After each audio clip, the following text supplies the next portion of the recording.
नमस्कार, मैं आपका अपना शत्रुघ्न सिंह। आप देख रहे हैं हर संवाद। खबर उत्तर प्रदेश के जालौन से। जालौन के राजकीय मेडिकल कॉलेज उरई को मिली परा स्नातक की 22 सीटें। 7 एनेस्थीसिया, 5 बाल रोग, 5 अस्थि रोग, 3 जनरल मेडिसिन सहित 2 स्त्री रोग की मिली सीटें। काफी समय से परा स्नातक की सीटों को लेकर मेडिकल कॉलेज के प्राचार्य अरविंद त्रिवेदी थे प्रयासरत। आज मिली उनको सफलता। राजकीय मेडिकल कॉलेज में अब बेहतर होंगी स्वास्थ्य सेवाएं, लोगों को मिलेगा लाभ। नीट की दूसरी काउंसलिंग में सभी 22 सीटें हो जाएंगी शामिल। यह जानकारी मेडिकल कॉलेज प्राचार्य अरविंद त्रिवेदी ने दी है। इस निर्णय से छात्रों को अतिरिक्त अवसर और विकल्प मिलेंगे, जो उनके पेशेवर भविष्य के लिए फायदेमंद साबित होंगे। इस मामले को लेकर सदर विधायक गौरी शंकर वर्मा मेडिकल कॉलेज पहुंचे, जहां पर उन्होंने डॉक्टर अरविंद त्रिवेदी के योगदान की प्रशंसा की और कहा कि यह सफलता मुख्य रूप से डॉक्टर अरविंद त्रिवेदी के निरंतर प्रयासों और कड़ी मेहनत का परिणाम है, जिन्होंने कॉलेज की वृद्धि और विकास में नेतृत्व प्रदान किया है। उनके नेतृत्व में कॉलेज प्रशासन ने कई सुधारात्मक कदम उठाए हैं और इन प्रयासों ने अब फल दिया है।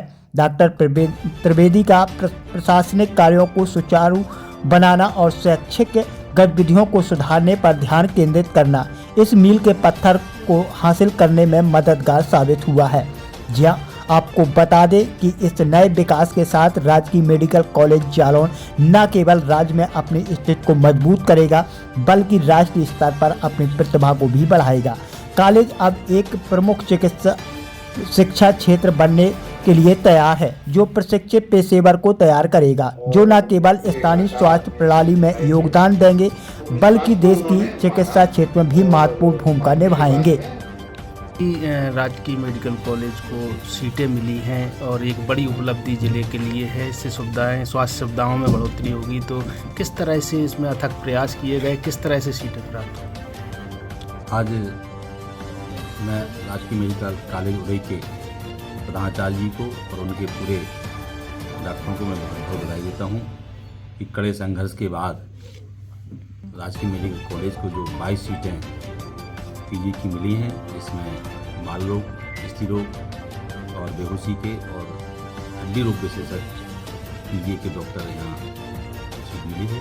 निश्चित रूप से पूरे में राजकीय मेडिकल कॉलेज को और उत्तर प्रदेश के मुख्यमंत्री को, देश के प्रधानमंत्री को मैं बहुत बहुत बधाई देता हूँ कि विगत दिनों से ये मेडिकल कॉलेज एक साधारण मेडिकल कॉलेज बनकर चल रहा था।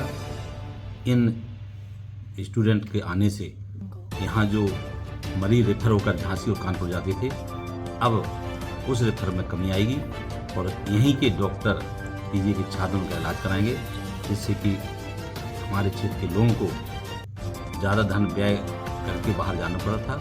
और इसी राजकीय मेडिकल कॉलेज से एक जिला नहीं, 3 जिला, हमीरपुर, भोगनीपुर और औरैया के भी मरीज इस राजकीय मेडिकल कॉलेज में आते हैं। इसलिए मैं पुनः अपने इस राजकीय मेडिकल कॉलेज के प्रधानाचार्य अरविंद त्रिवेदी जी को बधाई देता हूँ कि इतनी लगन के साथ उन्होंने बहुत शीघ्र ही काम किया है। ये काम बहुत पहले हो जाना चाहिए था, लेकिन नहीं हो पाया। जब हुआ तब हुआ, क्योंकि मेरा भी यही लक्ष्य था कि राजकीय मेडिकल कॉलेज एक बड़ा MRI यहाँ स्थापित हो, ट्रामा सेंटर यहाँ स्थापित हो। धीरे धीरे हम उस ओर बढ़ रहे हैं और कल उत्तर प्रदेश सरकार के मंत्री संजय गंगवार का आगमन हुआ था, बिल्डिंग का निरीक्षण भी हुआ और कल ही रात को हम सबकी जानकारी मिली। हम लोग बड़े उत्साह के साथ आज जिलाधिकारी महोदय ने, मंत्री जी ने, सारे लोगों ने विकास भवन में प्रिंसिपल साहब का बुलाकर स्वागत किया और ये उनको बधाई दी कि इन्होंने आकर इतना अच्छा काम किया है। उसके बाद कुछ पीजी की सीटें मेडिकल कॉलेज को अलॉट हुई हैं, तो कितनी सीटें अलॉट हुई हैं और किन किन विभागों में अलॉट की गई हैं? देखिए, हम लोगों को कुल प्राप्ति 22 सीटों की है। 7 एनेस्थीसिया, मूर्छा रोग जैसे, और 5 बाल रोग विशेषज्ञ और 5 अस्थि रोग, 2 स्त्री रोग और 3 जनरल, कुल मिलाकर 22 की।